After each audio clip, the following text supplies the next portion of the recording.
Eu quero dizer duas coisas antes de começar a apresentação. Tá bom, deixa, eu vou colocar para gravar e daí te chamo, tá bom?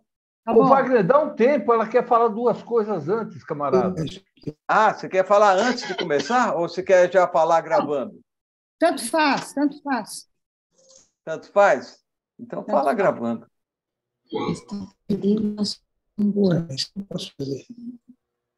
Bom. Recording in progress. Bom, pessoal, hoje nós vamos ter a apresentação da Tuta Magaldi sobre arte cretense. Tuta, você está com a palavra. Tuta. Então, o primeiro título da apresentação de hoje era Arte Cretense e Grega. Porém, põe o vídeo, Tuta. É que eu tô com a tela bem compartilhada, porque senão... Está compartilhada, eu não consigo ler. Ele não tem câmera? Tuta. Sim, eu tô com a câmera, mas acontece que se eu tá com a câmera. não deixo aberto, eu não vejo... Agora sim. Bom, então, a primeira coisa é que a apresentação era arte cretense e grega. E aí, quando eu fui mergulhando nas pesquisas, eu percebi que é impossível falar em uma hora de arte cretense e grega. Então, eu estou dividindo em duas partes. Primeiro, arte cretense, e daqui 2 semanas, como eu também tenho um horário, eu vou falar da arte grega. E daí, num outro momento, eu falo de música popular brasileira. Tá bom? Tá bom. Você vai falar do que no outro momento, Tuta? Da arte grega. Ah, tá. Hoje vou falar da arte cretense. Perfeito. A outra coisa, eu vou ler um pequeno trecho do Monteiro Lobato, porque eu mandei a apresentação para o Wagner, depois fui dar uma olhadinha e tal, e descobri uma porção de gatos de digitação. Então, eu vou ler um trechinho do Monteiro Lobato que diz assim: a luta contra o erro tipográfico tem algo de homérico. Durante a revisão, os erros se escondem, fazem-se positivamente invisíveis, mas, assim que o livro sai, tornam-se visibilíssimos. Verdadeiros sacis a nos botar a língua em todas as páginas. Trata-se de um mistério que a ciência ainda não conseguiu decifrar. Então, vocês vão encontrar alguns erros de digitação por aí que são os sacis que vão nos botar a língua para fora, tá bom? Tá.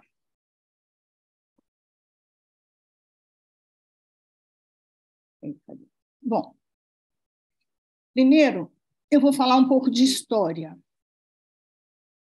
Os vestígios da civilização cretense foram encontrados no início do século XX, pelo arqueólogo Arthur Evans. Na verdade, tem um grego que descobriu algumas coisas em 1800 e, sei lá, uns 20 anos antes e tal, mas esse Arthur Evans, ele ficou tão encantado com o que ele foi encontrando em Creta, que ele investiu do bolso dele 250 mil libras, comprou umas partes lá para reconstruir e tal, não sei o quê, e fez disso seu motivo de vida. Tá? Bom, acredita-se que Creta se instalou por volta da civilização cretense, mais ou menos entre 3.000 e 1.400 a.C. E o seu apogeu foi por volta dos anos 2.000 a 1.500 a.C. Mas dizem as pesquisas que há evidência de que desde 9.000 a.C. já havia gente na ilha, possivelmente vindos do Oriente Médio, ou mesmo de outros lugares da Grécia e tal, mas assim se constituíram como uma civilização por volta dos 3.000 a.C.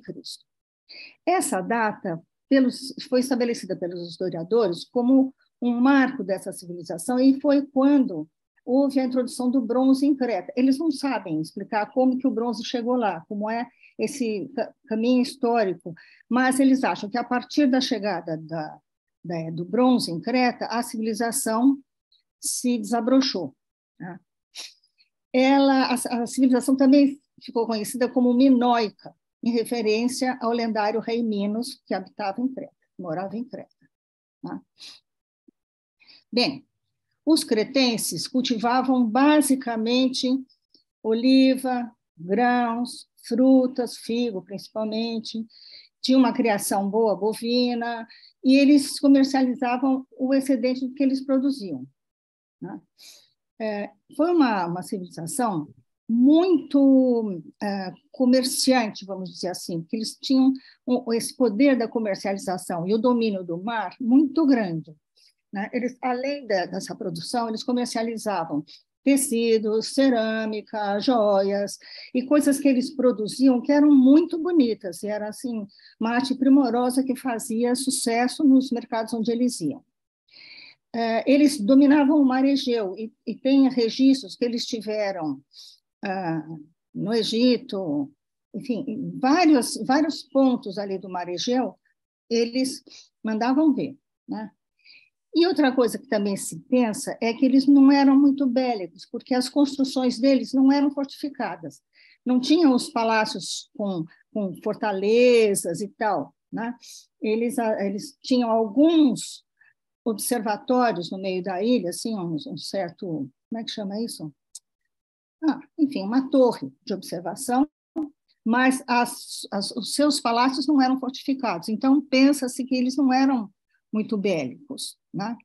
Agora, era uma oligarquia, tinha o poder na mão de uns poucos e o povo camponês embaixo se ferrando, né? Por que eu digo se ferrando? Porque tudo que eles produziam era dado para os palácios, e os palácios redistribuíam para os camponeses, tá? Bom, tem uma coisa interessantíssima, que os cretenses sabiam ler e escrever, e eles desenvolveram uma linguagem que os historiadores denominam de linear A. Era uma escrita em hieróglifos e tinha possivelmente finalidades comerciais e administrativas, porque muitas dessas tabuletas com as escritas e tal foram encontradas perto dos palácios, que eram centros administrativos. É curioso que essa linguagem atravessou todo o século XX sem ser descoberta. Eles não conseguiam decifrar essa linguagem. E por volta de 2014, mais ou menos, o famoso disco de Festus, vocês já vão entender o que é, Festus era um dos palácios, foi decifrado como sendo uma oração à deusa mãe, a principal divindade cretense, né? Com a data estimada do final da Era de Bronze da civilização minoica, ficou quase 4.000 anos sem que se soubesse o significado desse disco de Festus, e nem onde que ele tinha sido feito, e nem nada. Foi descobrir, decifrar o que estava escrito ali, foi uma espécie de Pedra da Roseta, do Champollion. Todo mundo lembra da Pedra da Roseta, suponho. Uhum. Então, esse é o tal disco de argila. É um disco de argila, tem mais ou menos 16 centímetros de diâmetro, 1 centímetro de espessura, e ele é gravado dos dois lados com vários símbolos. Tem homem correndo, tem mulher, tem criança, tem animal, tem passarinho, tem inseto, tem planta, tem armas e tal. E eles foram achando que isso significava, agora, até há 10 anos atrás, né? Menos de 10 anos atrás, eles conseguiram decifrar cerca de 80% do que está aí, e acharam que era uma oração à principal divindade de Creta, que era a deusa mãe. Porque, de um lado, aparece assim uma mulher grávida, e do outro lado aparece a mulher já parida. Agora, é curioso, eu acho fascinante que ninguém descobriu isso até 2014, mais ou menos, né? Apesar de ter gente que estava dedicada a isso, sei lá, 500.000 anos, né? Bom, como é que era a arte cretense? Na parte da arquitetura, a arquitetura foi uma das características importantes da cultura de Creta, né? E eles fizeram grandes palácios, construídos por volta de 2000 a.C.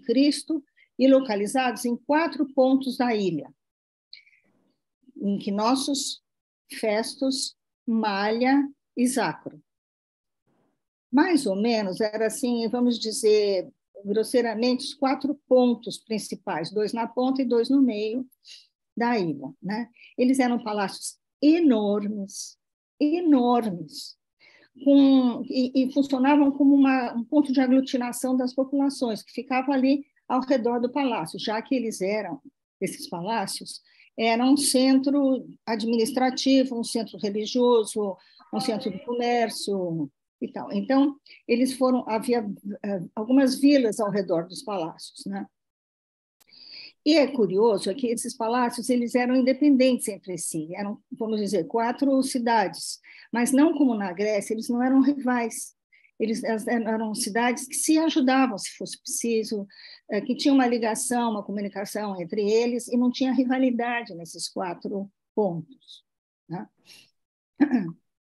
Eu acho isso interessante, porque é bastante diferente do que a gente encontra na Grécia, né? E a Grécia foi formada por parte da civilização cretense, parte da civilização de Micenas, os aqueus, mas essa coisa dessa colaboração entre as cidades não havia na Grécia, né? Esses palácios foram encontrados parte dos vestígios da arte cretense, né? Eles tinham muitos afrescos com cenas do cotidiano, cenas religiosas, presença marcante de chifres de touro, que era um símbolo importante de religiosidade e de poder, né? Olha, se vocês olharem nessas figuras, dá para ver alguns afrescos já. Eles tinham afrescos de cores muito vivas, muito vívidas, muito brilhantes, muito chamativas, né?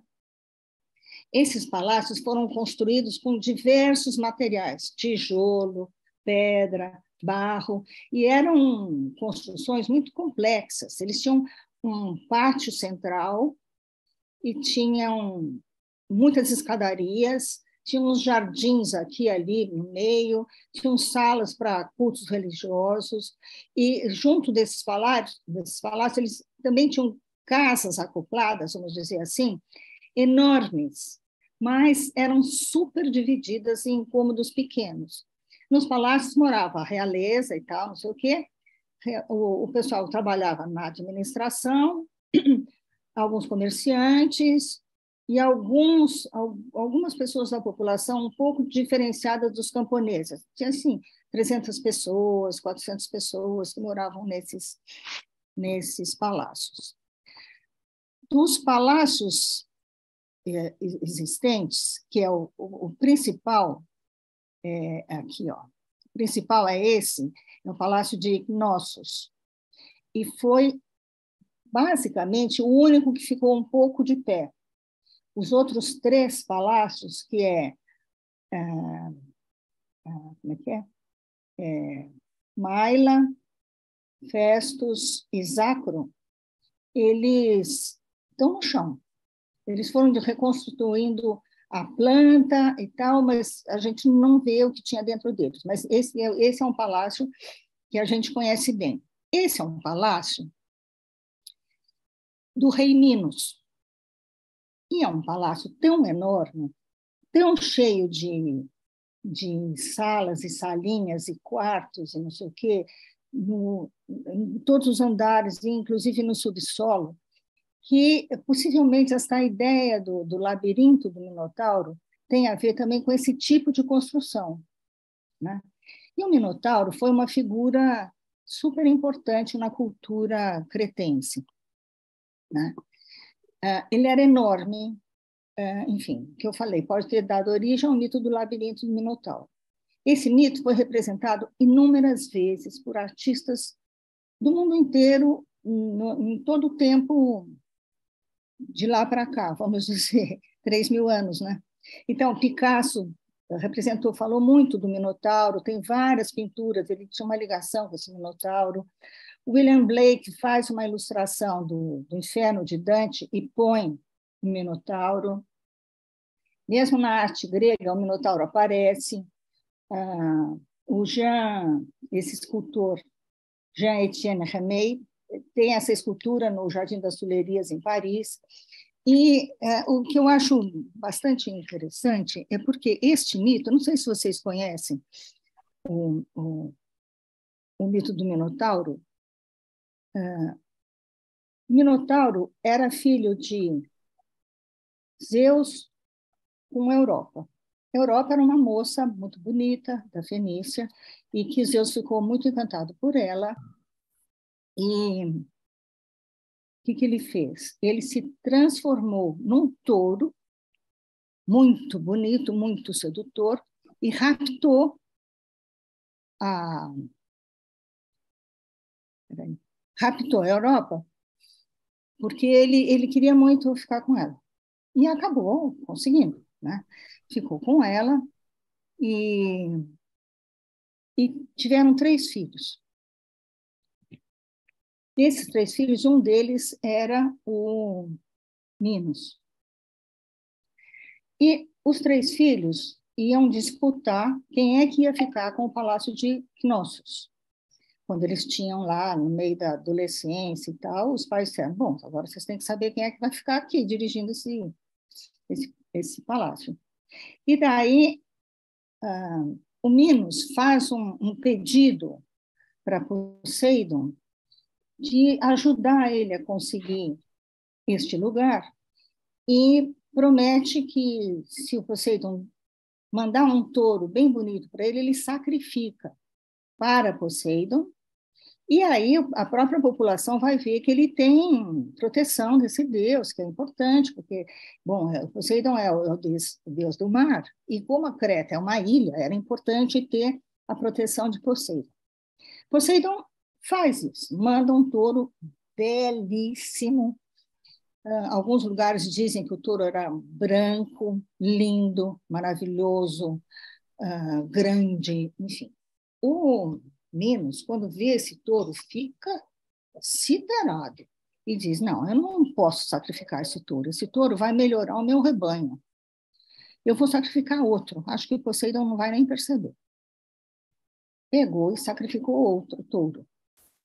O que aconteceu? Poseidon, que não era tonto, percebeu e mandou um castigo para Minos, que foi o seguinte: ele fez a mulher de Minos, que é a Parcífae, se apaixonar pelo touro.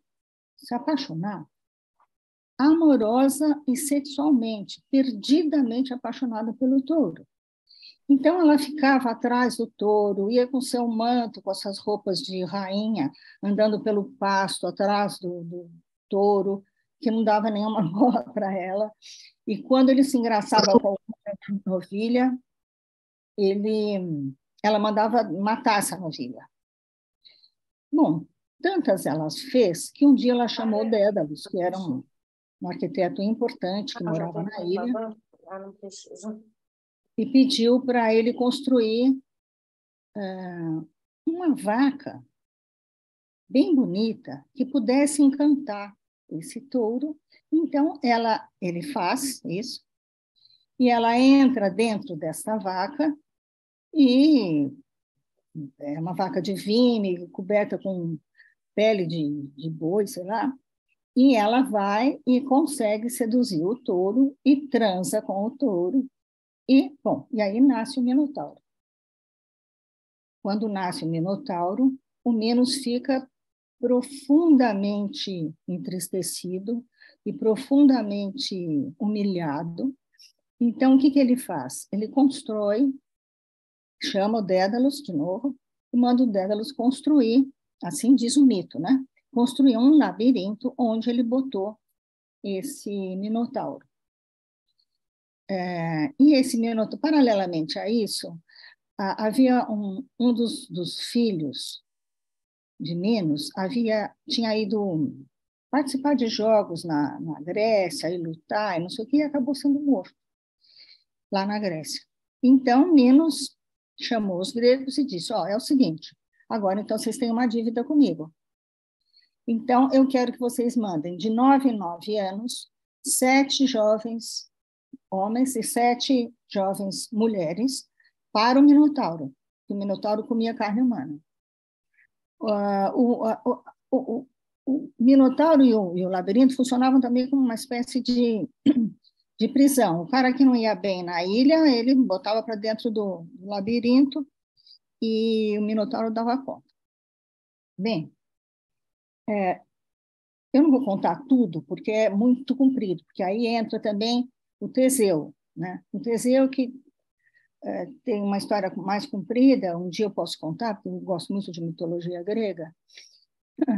Ele está em Atenas, ele já foi reconhecido pelo Egeu como sendo filho dele, e aí ele diz para o Egeu, bom, e quando ele chega lá, está na hora de mandar os 14 jovens. Aí ele diz para o pai, você arranje 13, porque o 14º sou eu. O Egeu fica desesperado, porque ele custou muito para descobrir, para ter um filho que ele fosse o sucessor e tal.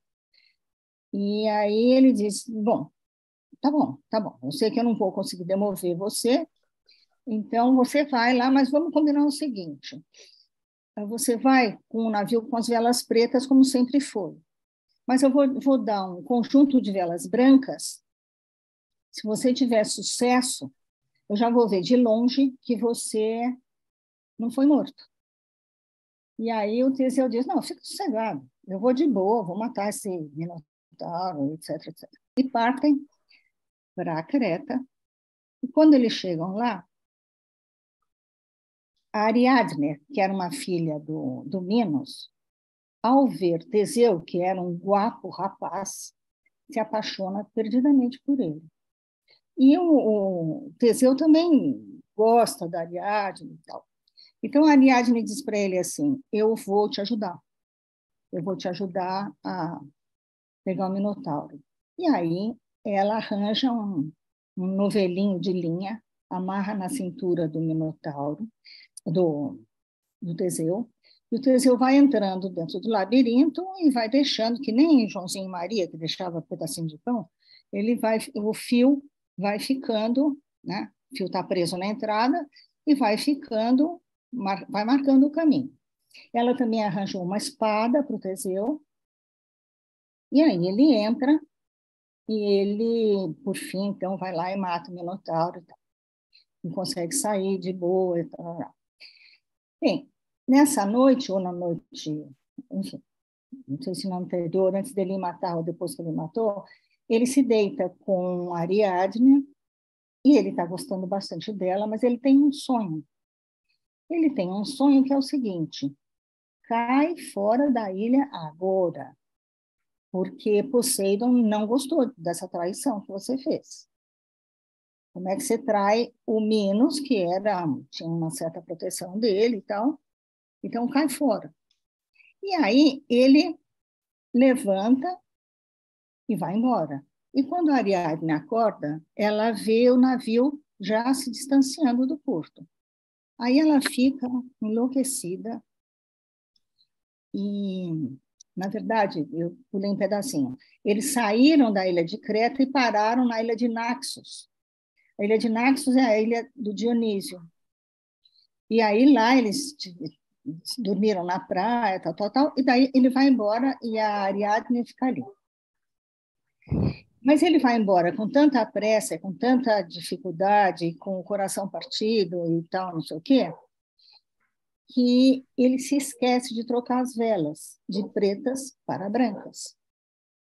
E o Egeu, então, que está lá no seu palácio, querendo muito saber se deu certo ou se não deu certo, vê aparecer no horizonte um navio com as velas pretas. E aí ele fica tão desesperado que ele pula do seu palácio no mar e morre. Por isso que chama Mar Egeu. Bem, esse é um mito, e é um mito que perpassa muito da história de Creta, porque tem a história do palácio, tem muitas, como é que eu vou dizer, interpretações do que significa, na verdade, enquanto mito, uma representação que você esconde num labirinto, tudo que tem de mal daquela civilização, que é o Minotauro, representa, né? E fica lá como se fosse assim, você põe para dentro do seu inconsciente tudo que existe de mal, e quando esse inconsciente aflora, muitas coisas podem mudar de significado e tal. Mas, enfim. Bem, o Palácio de Knossos foi o palácio que resistiu ao longo dos séculos. Mas mesmo dos outros palácios, nada restou. Esse palácio, olha só, nessa figura aqui, onde está a minha setinha, é uma idealização com base na planta que eles viram no chão, do Palácio de Knossos, né? Era um palácio enorme, tinha 22 mil metros quadrados, divididos em 2 ou 3 andares, com 1.400 aposentos. Moravam, como eu já tinha falado, 300 pessoas, entre membros da família real, sacerdotes, servos, era um colosso mesmo, né? E era um palácio muito cheio, a grande parte dos afrescos que se conhece hoje tem a ver com esse Palácio de Knossos. Olha, aqui dá para ver um dos afrescos, tinha colunas vermelhas muito exuberantes, olha, está vendo? E ele se manteve, vamos dizer, mais ou menos de pé. Este palácio sofreu 2 destruições, com 2 terremotos que houve, né? E ele foi reconstruído.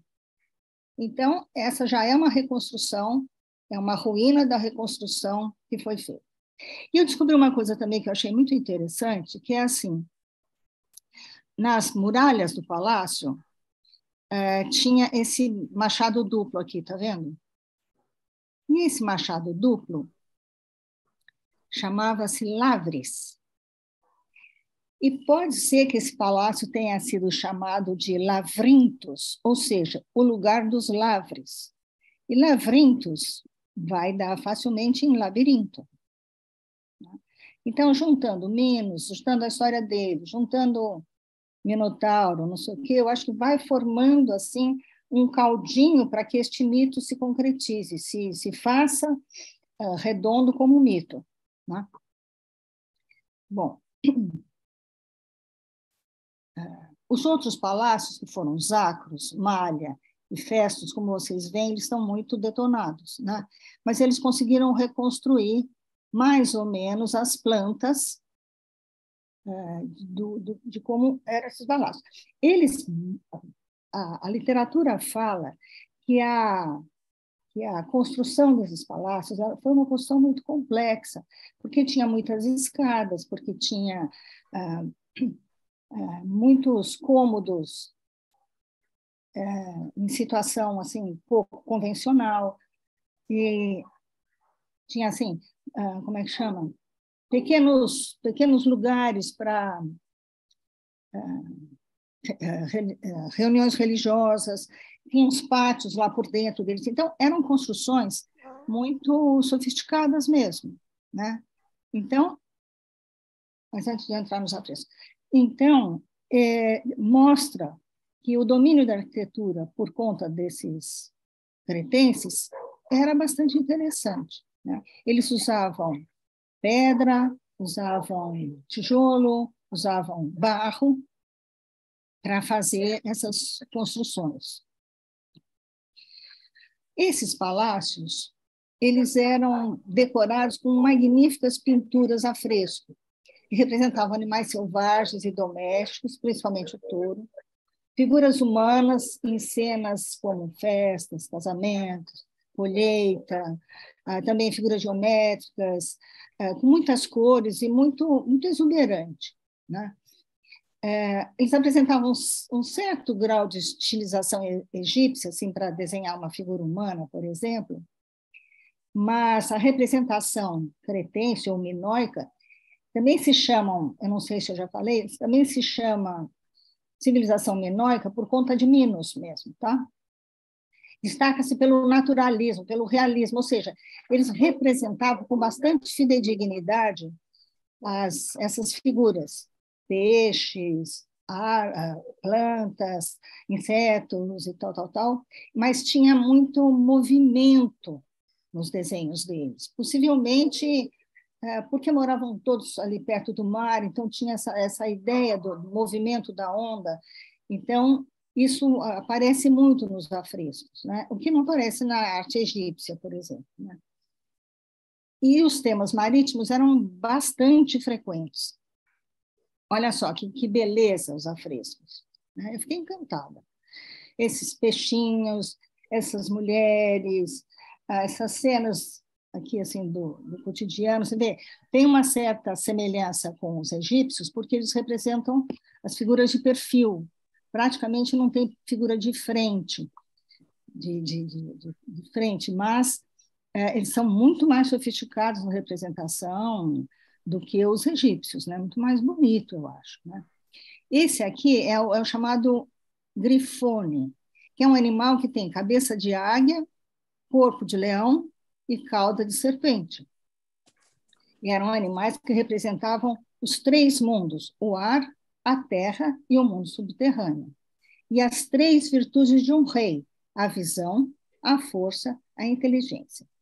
Esse afresco está na sala do trono, olha onde está a minha setinha, na sala do trono do Minos. Tá? Este era um trono de alabastro do Minos, e eu descobri que tem uma cópia na Corte Internacional de Justiça da ONU, tem uma cópia desse trono, porque o Minos foi considerado um rei muito generoso, muito bom e muito justo. Tá? Aqui em cima, que tem aqueles golfinhos, era a entrada dos aposentos da rainha. Então, era mais leve, mais bonitinho, mais amoroso e tal. Isso aqui é na entrada, olha, que tem aqueles afrescos que eu mostrei. Né? Além dos afrescos, a arte cretense tinha também um profundo domínio da cerâmica. Eles faziam cerâmicas muito, muito delicadas, muito... como é que eu vou dizer? De muita técnica. Algumas eram assim, quase uma casquinha de ovo, e tinha uma grande diversidade de formas, funções, eram refinadas, tinham um acabamento super bonito, super delicado, super cuidadoso. E eram cerâmicas que eles também exportavam, vendiam, né? Dentro da sua vocação de comércio, eles vendiam muito dessas cerâmicas que faziam muito sucesso. Né?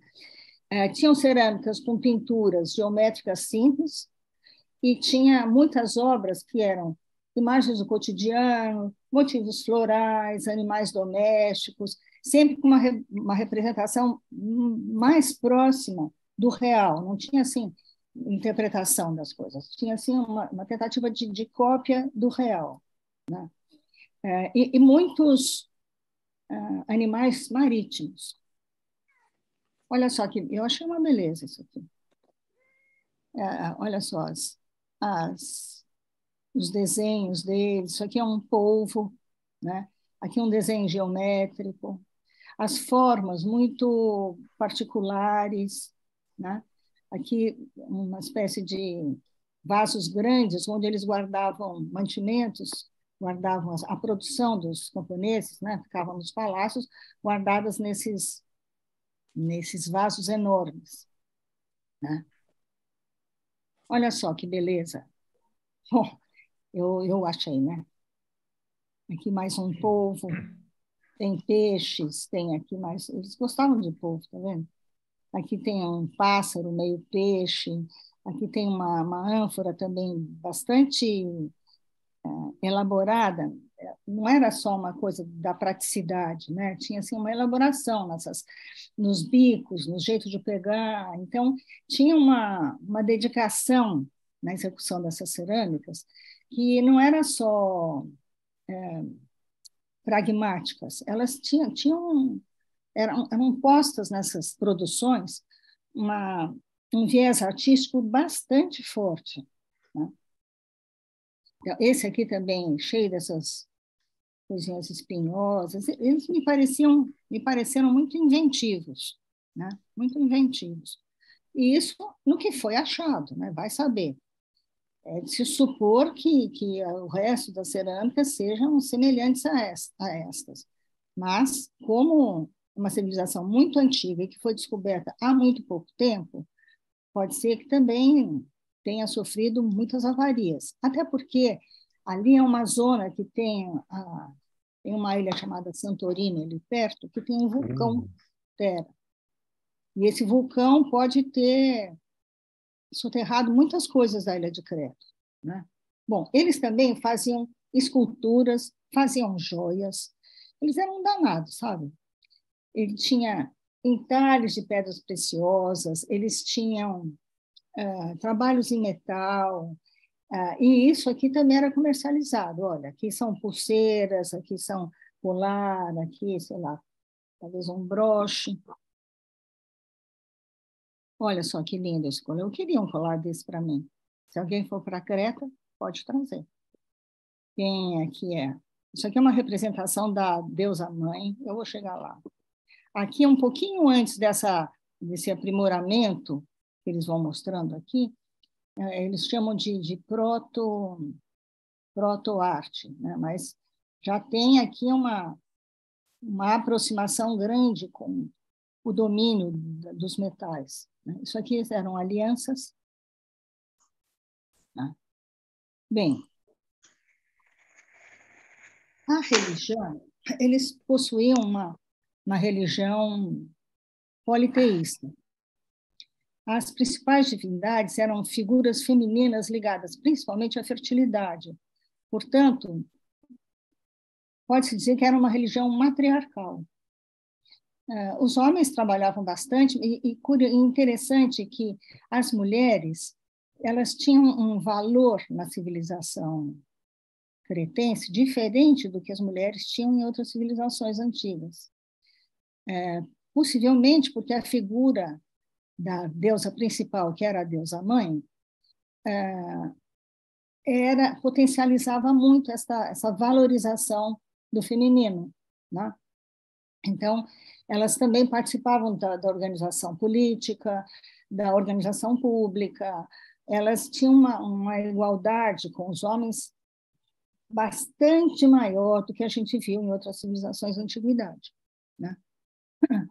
E essa deusa mãe, ela era representada sempre com os seios à mostra, e, em geral, com serpentes em suas mãos, que mostravam um pouco dessa ideia do sagrado feminino, né? Os seios como aquela que dá a vida e que é nutridora e que mantém o povo, né? E as serpentes que mostram o poder que ela tinha de domínio do mal. Tá? Então, enfim. O touro também era um animal muito sagrado para os cretenses, né? Era muito comum ter danças e atividades corporais com a presença desses animais. A cabra também tinha um lugar de destaque nos sacrifícios, e eles, muitas vezes, eles tinham um jogo que era assim, segurava o touro pelo chifre, e aí o touro levanta a cabeça assim, né? E aí eles tinham que pular por cima do touro e cair de pé do outro lado. Então, eles eram também, incorporavam muito o touro nas suas danças, nas suas atividades corporais, nos jogos entre eles e tal. E, muitas vezes, depois desses jogos, o touro e a cabra eram sacrificados, né? Sacrificados para algum deus ou alguma situação específica, e daí a carne era distribuída para a população. E era dos poucos momentos em que os camponeses comiam carne, de verdade, né? Então, olha só, esta é a deusa, eu acho uma coisa, esta é a deusa mãe, sempre representada com os seios de fora, com as serpentes na mão, sempre com os braços para cima, quase sempre, olha, basta ver aqui, quase sempre com os braços levantados para cima, os olhos muito arregalados, esbugalhados, que era para ver tudo, né? E ela tem uma representação também em cima da cabeça, que é meio um felino, que a protege, enfim, protege todo mundo e tal. Aqui uma escultura da cabeça de um touro. E eu esqueci de dizer que como chama? Nos palácios, a figura do touro também era muito presente, porque o touro representava poder, né? touro é um animal muito forte, muito valoroso, então ele também tem essa representação do poder. E, bom, vai juntando isso tudo, vai juntando com a história do Minotauro, vai juntando com o touro que Poseidon deu para o Minos, enfim, faz-se uma caminha boa para a existência desse mito, né? E é um mito que perpassou a história da humanidade, né? Assim como o Édipo também é um mito super importante para as civilizações, o Minotauro também tem esse valor, né? Nos registros todos que eu fui buscando, eu não encontrei aquela parte maravilhosa que o Monteiro Lobato conta que a tia Anastácia foi sequestrada pelo Minotauro para ficar fritando bolinho para ele. Esta parte eu não consegui verificar se era verdadeira, mas eu tenho a impressão de que era. Bem, só que o que é bom não dura para sempre, né? E aí houve, por volta de 1500, 1400 a.C., Creta entrou em decadência. O que aconteceu? Eles não sabem direito, os historiadores não sabem direito o que aconteceu exatamente, sabe? Mas tem, assim, várias coisas que eles vão juntando e vão fazendo uma certa hipótese de uma coisa com outra, que era assim: primeiro, desastres naturais, maremoto, terremoto, erupção do vulcão Tera, na ilha de Santorini, incêndio do Palácio de Knossos, que não se sabe se foi a partir de como chama isso, de uma tempestade muito violenta e que daí acabou pegando fogo e tal. Também pode ser que tenha havido um certo esgotamento do solo. Creta é uma ilha mais ou menos pequena, né? E como a civilização foi ficando uma civilização muito importante, muita gente corria para lá também. E talvez um excesso populacional também, né? Também cogita que possa ter havido um levante das camadas mais pobres, que eram bastante pobres, havia uma distância grande entre eles. Também o fato de outras civilizações ao redor de Creta começarem a se desenvolver bastante, como a cidade de Micenas, e aí Creta acaba sendo dominada pelos micênicos, né? Que tiveram uma supremacia na Grécia e no Mar Egeu até cerca de 1200 a.C. Também vale dizer que a civilização cretense, assim como a minoica, assim como os aqueus, assim como os como é que chama? Jônicos, tiveram uma colaboração enorme na formação da Grécia antiga. Não é exatamente a Grécia que a gente conhece hoje, mas a Grécia foi formada, o povo grego foi formado pela junção dessas diversas culturas, né? E Creta teve uma importância grande para Micenas, e depois acabou engolida por Micenas, mas também teve uma importância grande nessa formação do povo grego, né? Enfim, basicamente, era o que eu tinha para dizer. Eu poderia ficar falando aqui muito mais tempo sobre a civilização cretense, porque ela é muito fascinante, ela tem detalhes.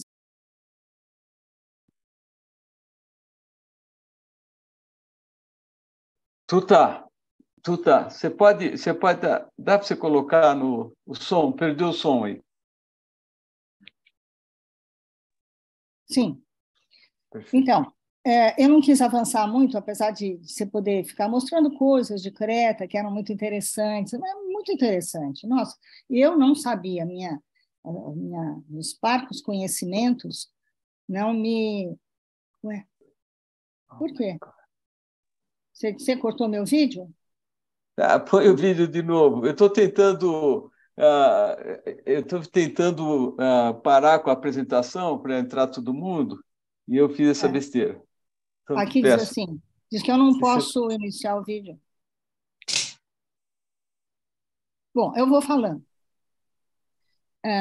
Então, se eu fosse engatar agora a história da Grécia, não ia dar tempo, porque faltam 10 minutos para acabar o nosso horário, mas a gente pode conversar um pouco, se vocês quiserem.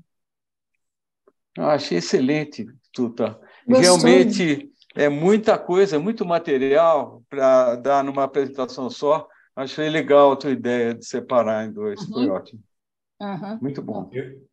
Parabéns, Tuta, achei maravilhosa a sua apresentação. Eu queria dizer que acho que a Tuta também teve uma professora no ginásio. Eu estava no segundo ano do ginásio quando Dona Latife, uma professora de história, foi a professora que, veja, eu tinha na época pouco mais de 11 anos de idade, mas assim é algo que me ficou tão vivo na minha memória, na minha mente, o nível em que a gente ouvia aquelas histórias. E realmente ficou, quer dizer, eu acho que parte do grande prazer que a Tuta me deu foi reviver esses momentos que a Dona Latife fazia, a gente aprendia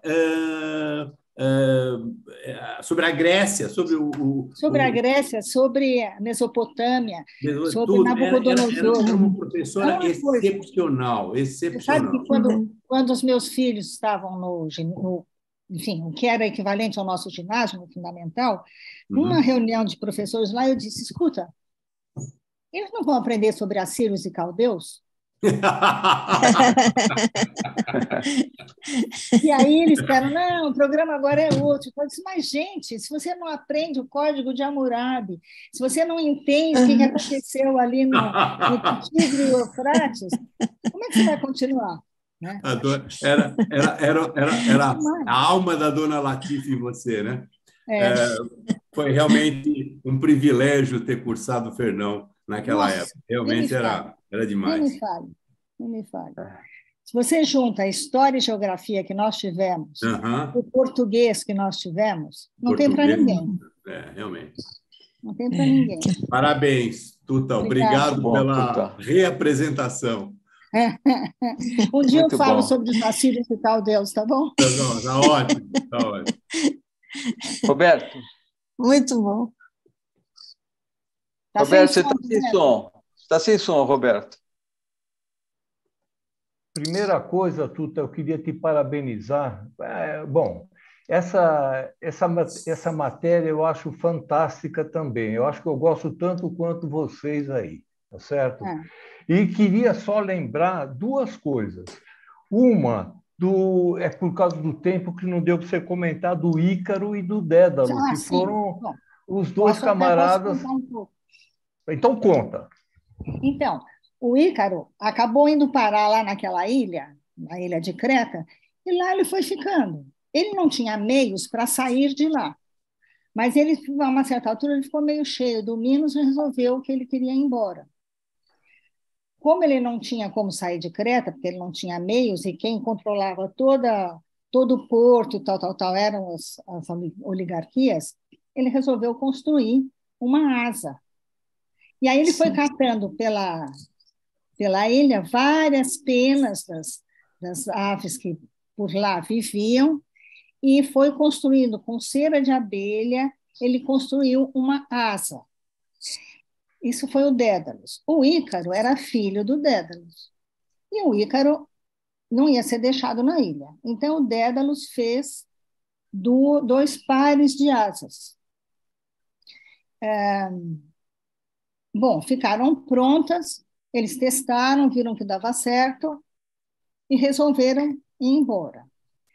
No dia que eles resolveram ir embora, o Dédalus falou para o Ícaro, olha, a gente tem que voar perto do mar, mais ou menos perto do mar, não lá para cima, porque lá para cima esquenta muito e, bom, as asas estão coladas com cera. A cera pode derreter. Tá bom. E aí eles pularam lá de um penhasco, começaram a ganhar velocidade e altura, mas o Ícaro ficou tão encantado com aquela história de voar que ele disparou e foi mais em direção ao céu. E aí aconteceu o que a gente esperava, ou seja, as asas se desmancharam e o Ícaro caiu no mar. Exatamente. E essa história também ela é um pouco usada na psicologia, exatamente. Sim.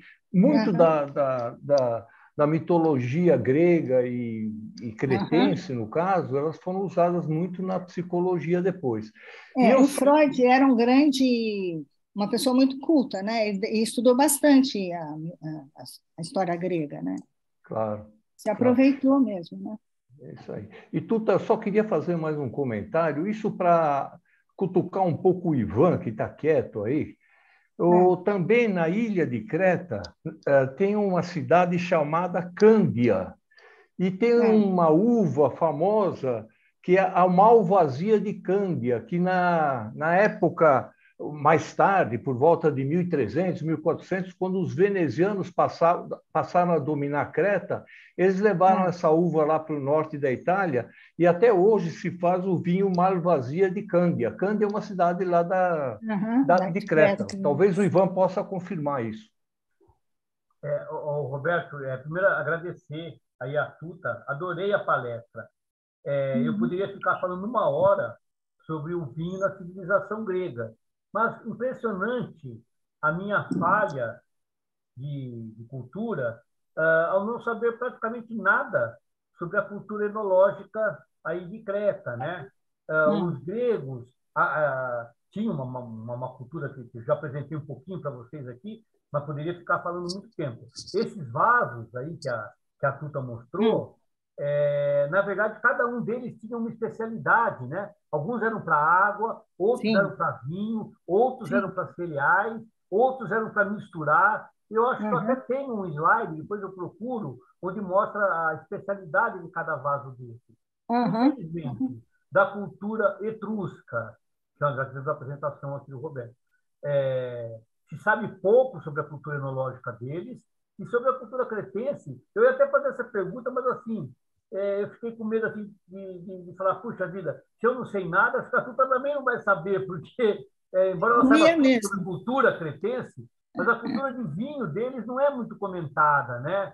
Então, Roberto, desculpa, a malvasia de Cândia, sim, é uma uva famosa, que nós sabemos hoje que foram os gregos que introduziram a cultura de vinho na Itália através da Magna Grécia, e o sul da Itália inteiro tá cheia de uvas que são autóctones da Grécia, como a greca de tufo, né, que é grega de tufo, a liânigo, que é uma outra uva grega, mas, assim, a malvasia de Cândia é uma uva sensacional também.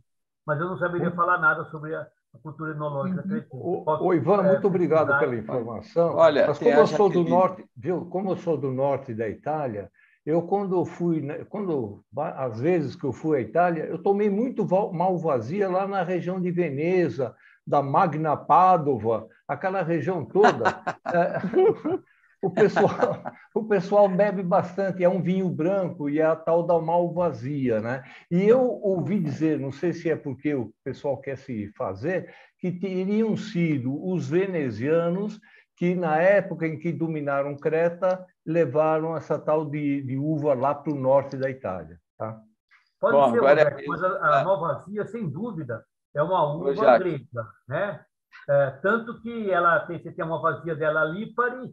Lipari é uma ilha na costa da Sicília, e a malvasia de Cândia. Com certeza, embora eu concordo com você, existem alguns vinhos venezianos feitos de moscatel e de malvasia que são ótimos, mas a malvasia é uma uva que precisa de um grande teor de sol para maturar. Exatamente o que a gente consegue encontrar na Grécia e na Sicília. Santorini é uma grande produtora de vinhos e dá um vinho assim meio muito maluco, sabe?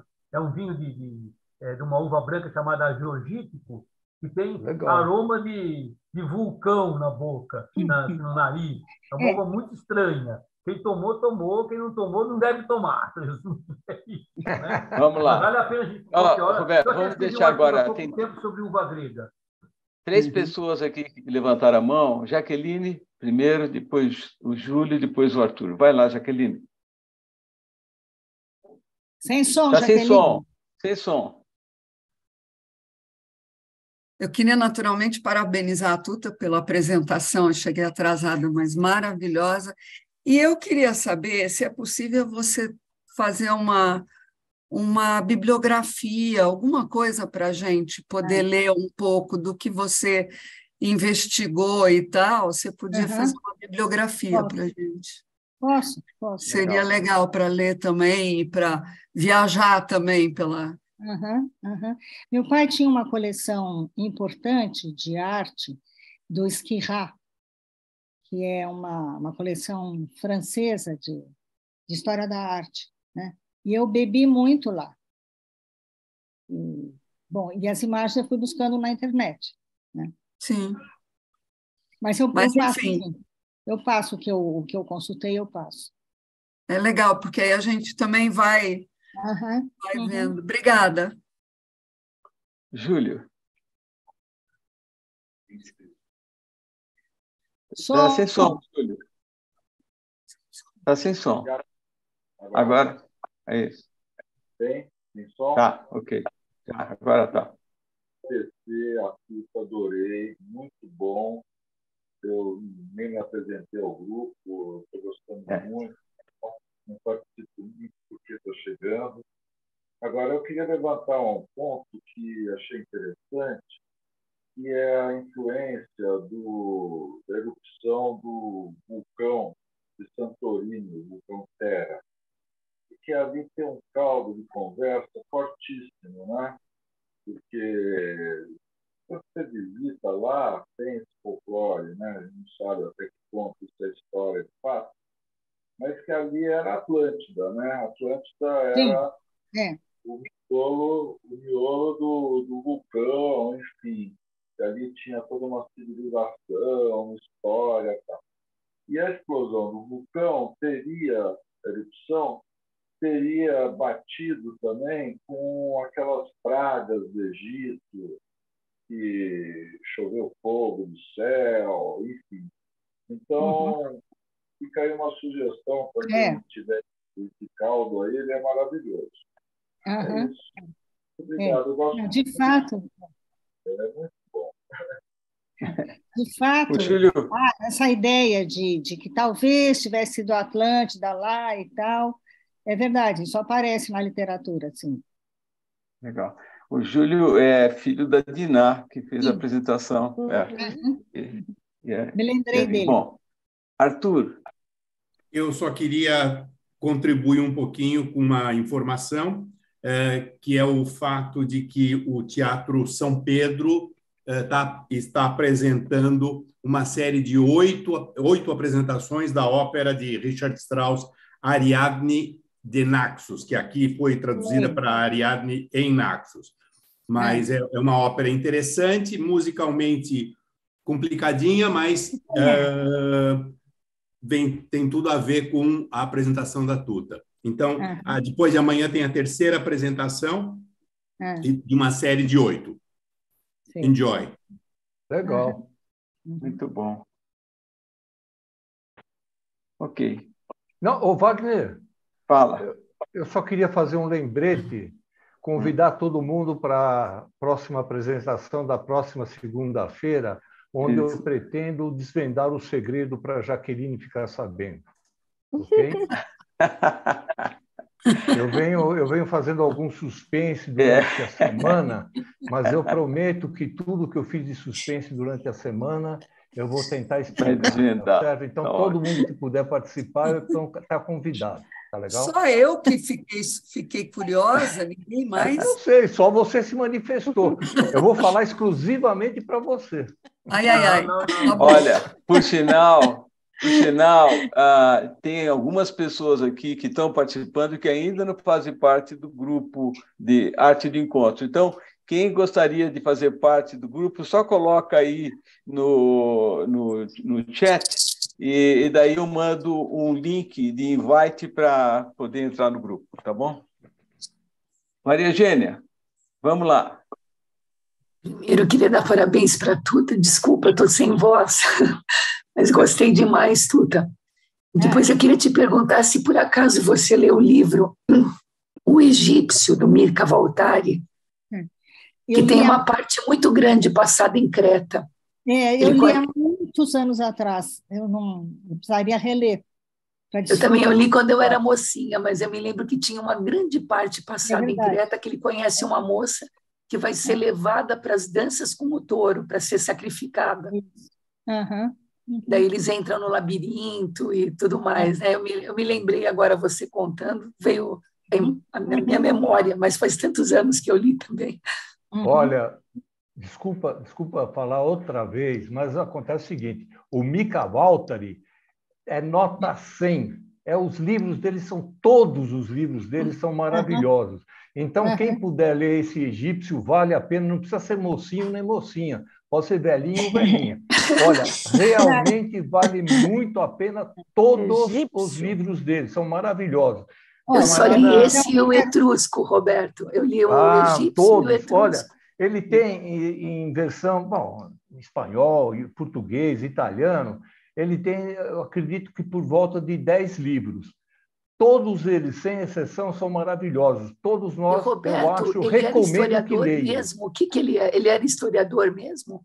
Não, ele é um escritor ele pega temas históricos e ele dá uma adaptada. Por exemplo, esse egípcio é interessante porque foi descoberto... Wagner, só um minutinho. Ele escreveu esse livro, o Egípcio, né? E esse livro, O Egípcio, é baseado numa história que eles encontraram alguns 100 anos atrás, 80 anos atrás, um escrito em papiro, em que um camarada conta a história dele, que ele saiu lá de Tebas, que é a atual Luxor, lá no Egito, e fez uma série de viagens, etc. e tal. Ele pegou por base esse papiro e escreveu, claro, ele adaptou ao jeito dele e fez esse egípcio viajar por tudo quanto era lugar, inclusive por Creta, onde ele conta todas essas passagens. Olha, vale a pena. Mircea Valtari é um finlandês. Coloca a bibliografia aí. Mesmo. Não lembrei dele. Roberto. Agora, Roberto, eu quero juntar aos livros do Mircea o Deuses, Túmulos e Sábios.